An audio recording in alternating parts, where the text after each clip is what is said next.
ഇന്നത്തെ Jio പൊളിറ്റിക്സിൽ Netanyahu തകൃതിയായിട്ട് white ഹൗസിൽ എത്തിയിട്ടുണ്ടായിരുന്നു. വൈറ്റ് ഹൗസിലെത്തി ട്രംപും നെതന്യാഹുവും തമ്മിൽ വിശദമായ ചർച്ച തന്നെ ഉണ്ടായിരുന്നു. അതിനകത്ത് ഈ റിവേറിയ, അതായത് ഗാസ റിയൽ എസ്റ്റേറ്റ് പ്ലാൻ ഇപ്പോഴും ആക്റ്റീവാണ്. അതാണ് മനസ്സിലാക്കാൻ പറ്റുന്നത്. ഗാസയുടെ പുറകിൽ ഉള്ള താല്പര്യങ്ങൾ എന്ന് പറഞ്ഞാൽ ട്രംപിൻ്റെ അഥവാ ട്രംപ് ഹോസ്പിറ്റാലിറ്റി ഹോൾഡിംഗ് കമ്പനീസിൻ്റെ താല്പര്യങ്ങളാണ് അതിനകത്ത് മൊത്തം നമുക്ക് കാണാൻ കഴിയുന്നത്. ആ റിവേറിയയെ കുറിച്ചുള്ള ഒരു ഫുൾ ഡീറ്റെയിൽഡ് ബ്രീഫ് ഞാൻ വേറൊരു വീഡിയോയിൽ ഞാൻ ചെയ്തിടാം. നിലവിലെ ഗാസയിൽ നിന്നും ജനങ്ങളെ ഒഴിപ്പിക്കുന്നു എന്ന് ഉറപ്പിച്ച് പറയാതെ, പക്ഷേ എന്നാൽ ആ ഓപ്ഷൻ തള്ളിക്കളയാത്ത രീതിയിലുള്ള ഡിസ്കഷനാണ് നെതന്യാഹുവും ട്രംപും തമ്മിൽ നടന്നത്. ഒരു പത്രസമ്മേളനത്തിൽ പറഞ്ഞു വെച്ചത് അതാണ്. നെതന്യാഹുവിൻ്റെ അടുത്ത് ചോദിക്കുന്നുണ്ട്, അതായത് ഈ മാധ്യമ പ്രവർത്തകർ ചോദിക്കുകയാണ്, അതായത് ഈ ഗാസയിൽ നിന്നും ഒരു എമിഗ്രേഷൻ, അതായത് ഈ ജനങ്ങളെ പുറത്താക്കൽ നടപടിക്രമങ്ങൾ, അത് എന്താണ്? കഴിഞ്ഞ തവണത്തെ മീറ്റിങ്ങിൽ നിങ്ങൾ വളരെ ആധികാരികമായിട്ട് പറഞ്ഞൊരു വിഷയമാണല്ലോ. അതിൻ്റെ ഇപ്പോഴത്തെ സ്ഥിതിഗതികൾ എന്താണെന്ന് ചോദിച്ചപ്പോഴത്തേക്കാണ് പറഞ്ഞത്, ഞങ്ങൾ പറഞ്ഞത് തികച്ചും ഗാസയിൽ നിന്നും ഫോഴ്സ്ഫുള്ളി ആൾക്കാരെ പിടിച്ച് പുറത്താക്കുക എന്നുള്ളതല്ല, ഞങ്ങളൊരു ഓപ്ഷൻ കൊടുക്കുകയാണ്, ജനങ്ങൾക്ക് ഓപ്ഷൻ. അതായത് ഗാസയിൽ ഓൾറെഡി തന്നെ ഗാസയിൽ നിന്ന് പുറത്തു പോയി പണിയെടുക്കാൻ താല്പര്യമുള്ള പുറം രാജ്യങ്ങൾക്ക് സന്ദർശിക്കാനുള്ള പാസ്പോർട്ട് വെച്ച് മറ്റുള്ള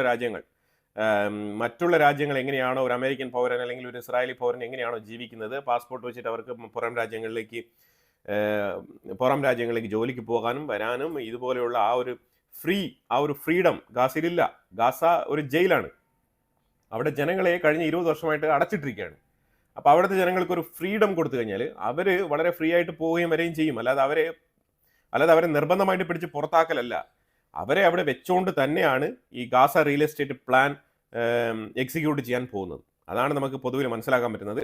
ഡൊണാൾഡ് ട്രംപിനെ മീറ്റ് ചെയ്യാൻ വേണ്ടിയിട്ട് ബെഞ്ചമിൻ നെതന്യാഹു വൈറ്റ് ഹൗസിൽ എത്തിയ ആ ഒരു മൊമെന്റ് വളരെ യൂസ്ഫുൾ ആയിട്ടും വളരെ മീനിങ് ഫുൾ ആയിട്ടും ട്രംപിന് മനസ്സിലാക്കാൻ പറ്റിയത്, നെതന്യാഹുവിൻ്റെ അടുത്ത് സംസാരിക്കുന്ന സാഹചര്യത്തിൽ വൈറ്റ് ഹൗസിൻ്റെ ഉള്ളിൽ പൊതുവിൽ മാധ്യമപ്രവർത്തകരുടെ അടുത്ത് സംസാരിച്ച സമയത്ത് ഇസ്രായേലിൽ ഞങ്ങൾ ബില്യൺ കണക്കിന് ഡോളർ കൊടുത്ത് സഹായിക്കുന്നുണ്ട് എന്നുള്ള രീതിയിൽ ഒരു എംബാരസിങ് രീതിയിലാണ് ട്രംപ് സംസാരിച്ചുകൊണ്ട് വന്നത്.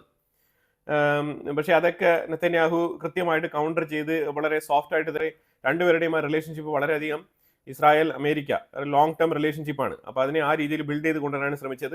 നെതന്യാഹു വളരെ സാമർഥ്യനായിട്ടുള്ള ഒരു പൊളിറ്റീഷ്യനാണ്, അതാണ് നമുക്ക് മനസ്സിലാക്കാൻ പറ്റുന്നത്. കാരണം ആ രീതിയിലാണ് ട്രംപിന്റെ കൗണ്ടർ പോയിന്റ്സ്. അതായത് ട്രംപ് പറയുന്ന വാക്കുകൾ കേട്ട് കഴിഞ്ഞാൽ ഒരാൾക്ക് അഗ്രസീവ് ആവാം, അതേസമയം അതിനെ ചിലപ്പോൾ ന്യൂട്രലൈസ് ചെയ്ത് സംസാരിക്കുകയും ചെയ്യാം. അത് നെതന്യാഹുവിന് വളരെ വ്യക്തമായിട്ട് അറിയാം.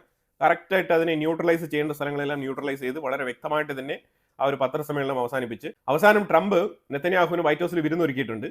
ആ വിരുന്നിന് പോയി ഇരിക്കുന്ന സമയത്ത്, ആ ഒരു ഡൈനിങ് ടേബിളിൽ ഇരിക്കുന്ന സമയത്ത് നെതന്യാഹു ഒരു പ്രസന്റേഷൻ അങ്ങോട്ട് കൊടുക്കുന്നുണ്ട്, ഒരു document.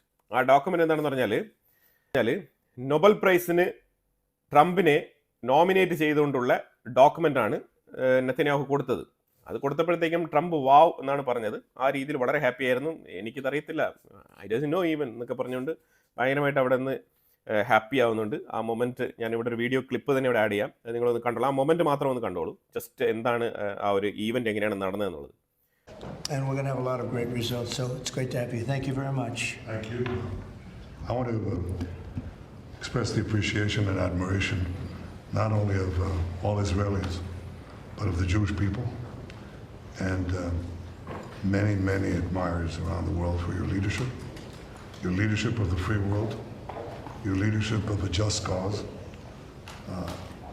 and the pursuit of peace and security, which you are leading in many lands, but now especially in the Middle East. We have great opportunities. The President has an extraordinary team, and I think our teams together make an extraordinary combination to meet challenges and seize opportunities. But the President has already realized great opportunities. He forged the Abraham Accords. He's forging peace as we speak in one country and one region after the other.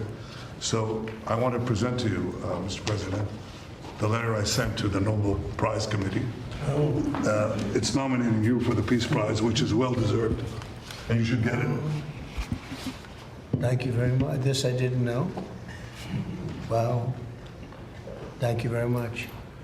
Coming from you in particular, this is very meaningful. Thank you very much, Bibi. Thank you. Thank you for everything you're doing. Thank you. It's a great honor. Thank you very much, everybody. Appreciate Mr. it. President, have you spoken with any of the families of the victims of the Texas flood? And can you talk about what you would like to do when you travel there on Friday? Well, we're going to just make it as comfortable as possible for the state of Texas. They have a great governor. They have wonderful senators. They have wonderful representatives, and we're going to work together with them. And we have been working really very hard. Wars. I'm stopping wars. And I hate to see people killed. Like, as an example, Ukraine and Russia. They're not Americans there being killed. Currently a ceasefire with Hamas. In which? In a ceasefire between Israel and Hamas, what's currently the holdup? I don't think there is a holdup. I don't think there's a holdup. I think things are going along very well. They just, left each other, and it was not a pleasant period of a few days. It was a little longer than a few days, but this was not a pleasant period of time. And, we were, at the end, 14 missiles were shot, and every single missile was shot out of the air. It was pretty amazing. That was sort of the end. And they told us they were coming and where they were and what time they were coming. And they said, if you'd like to have a different time, we'll do that. And that's respect when they do that. I appreciate it. ഇവിടെ ഒരു വിഷയം വളരെ important ആണ്. ഏത് യുദ്ധമാണ് Trump നിർത്തിയത്? എവിടെയാണ് piece കൊണ്ടുവന്നത്? ഇന്ത്യയും പാകിസ്ഥാനും തമ്മിലാണോ ട്രംപ് പീസ് കൊണ്ടുവന്നത്? ഇല്ലെങ്കിൽ റഷ്യ ഉക്രൈനും തമ്മിലാണോ ട്രംപ് പീസ് കൊണ്ടുവന്നത്? ആകെ പീസ് ട്രീറ്റി ഒരെണ്ണം സൈൻ ചെയ്യിപ്പിച്ചിരിക്കുന്നത് ആഫ്രിക്കൻ റീജിയനിൽ ഡെമോക്രാറ്റിക് റിപ്പബ്ലിക് ഓഫ് കോങ്കോയും റുവാണ്ടയും തമ്മിലുള്ള ഒരു പീസ് എഗ്രിമെന്റ് ആണ് സൈൻ ചെയ്തിരിക്കുന്നത്. അതും തന്നെ ഫൈനൽ സെറമണി ഇതുവരെ കംപ്ലീറ്റ് ആയിട്ടില്ല. പിന്നെ ഇസ്രായേൽ ഗാസ, അവിടെ ഒരു പീസ് ട്രീറ്റി കൊണ്ടുവന്നോ? അവിടെ സമാധാനം കൊണ്ടുവന്നായിരുന്നോ? അവിടെ ഗാസയിൽ ട്രംപ് പലതവണ നെഗോസിയേഷൻ ചെയ്യുന്നുണ്ടെന്നല്ലാണ്ട് തീവ്രവാദികളുമായിട്ട് നേരിട്ട് വരെ നെഗോസിയേഷൻ ചെയ്ത് നോക്കി. എന്നിട്ടും ട്രംപിന് അവിടെ വിജയിക്കാൻ പറ്റിയില്ല. ഹമാസിനെ തുരത്തി ഇസ്രായേൽ തന്നെയാണ് അടിച്ചുകൊണ്ടിരിക്കുന്നത്. ആ സാഹചര്യം തന്നെയാണ് തുടരുന്നത്. ഇനി ഉടനീളം അങ്ങനെ തന്നെ ആയിരിക്കും. എത്ര തവണ പീസ് ട്രീറ്റി വെച്ചാലും ഈ ബന്ദികളെ അവർ കയ്യിൽ വെച്ചുകൊണ്ടിരിക്കുന്നിടത്തോളം കാലം ഈ രീതിയിലുള്ള ഒരു ബാർഗനിങ്ങിലോട്ട് മാത്രമേ മുന്നോട്ട് പോകാൻ കഴിയുള്ളൂ. കാരണം അവർക്ക് ഗാസയിൽ നിലനിൽക്കാൻ വേണ്ടിയിട്ട് അവർ ഈ അവസാനം വരെ ഈ ഒരു ബന്ദികളെ വെച്ചുകൊണ്ട് വിലപേശുന്ന ഒരു സാഹചര്യമാണ് നമുക്ക് കാണാൻ കഴിയുന്നത്. ഇപ്പോൾ ഇസ്രായേൽ എടുത്തിരിക്കുന്ന നിലപാടെന്ന് പറഞ്ഞാൽ ബന്ദികളെയും കൂടി നമ്മൾ സോൾജേഴ്സിന്റെ കണക്കിൽ അങ്ങ് ചേർത്ത് എത്ര കാഷ്വാലിറ്റീസ് ഉണ്ടായിട്ടുണ്ട് ഒക്ടോബർ 7-ൽ, അപ്പോൾ അതിനോടൊപ്പം ഉണ്ടായ ഒരു കാഷ്വാലിറ്റി ആയിട്ട് കണക്കാക്കിയിട്ട് ഹമാസിനെ അങ്ങ് കയറി അടിക്കുക എന്നുള്ളതാണ് ചെയ്തുകൊണ്ടിരിക്കുന്നത്. പക്ഷേ പൂർണ്ണമായിട്ടും അടിക്കാൻ പറ്റാത്തത് ഈ ബന്ദികൾ എവിടെയെങ്കിലും ഉണ്ടെങ്കിൽ അവരുടെ മേളിൽ ആക്രമിച്ച് അവരെ കൊലപ്പെടുത്താൻ പാടില്ല എന്നുള്ളൊരു കാര്യം കൂടി ചിന്തിച്ചുകൊണ്ടാണ് വളരെ സ്ട്രാറ്റജിക് മെത്തേഡിൽ ഈ ഒരു അറ്റാക്ക് മുന്നോട്ട് കൊണ്ടുപോയിക്കൊണ്ടിരിക്കുന്നത്. അതിലുപരിയായിട്ട് ഗാസയുടെ സിവിലിയൻസിന്റെ മേളിലും കൂടി കൂടുതൽ ആക്രമണം നടത്താൻ പാടില്ല എന്നുള്ള നിലയിലാണ് ഈ വളരെ കൺസ്ട്രക്റ്റീവ് ആയിട്ടുള്ള മാനറിൽ ഈ ഒരു യുദ്ധം മുന്നോട്ട് പോകുന്നത്. അല്ലാന്നുണ്ടെങ്കിൽ 10 ദിവസം കൊണ്ട് തന്നെ ലക്ഷക്കണക്കിന് ആൾക്കാർ അവിടെ മരിച്ചു വീണേനെ ഗാസയിൽ. അതാണ് യാഥാർത്ഥ്യം. കാരണം ഒരു ചെറിയ സ്ഥലം, അത്രത്തോളം കൺജസ്റ്റഡ് ആയിട്ടുള്ള സ്ഥലം, അത്രത്തോളം പോപ്പുലേഷൻ തിങ്ങി പാർക്കുന്ന സ്ഥലം. അപ്പോൾ അവിടെ ഒരു ബോംബ് ഇട്ട് കഴിഞ്ഞാൽ എത്ര കാഷ്വാലിറ്റി ഉണ്ടാവും? ഈ ഉണ്ടായിരിക്കുന്ന 55,000 57,000 ഒന്നും ഈ ഇസ്രായേൽ നടത്തിയ ഒരു 2 വർഷത്തെ യുദ്ധത്തിൽ ഒന്നും അല്ലാന്നേ പറയാനുള്ളൂ. അപ്പോൾ ആ രീതിയിലാണ് കാര്യങ്ങളുടെ പോക്ക്. അപ്പം നെതന്യാഹുവിൻ്റെ ഫർദർ ഡിസ്കഷൻസ് പുരോഗമിക്കുകയാണ്. ഹമാസുമായിട്ട് സംസാരിച്ചിട്ട് ഒരു പീസ് ട്രീറ്റി ഉണ്ടാക്കാനുള്ള സാഹചര്യമാണ് അമേരിക്കയിൽ ഒരുങ്ങുന്നത്.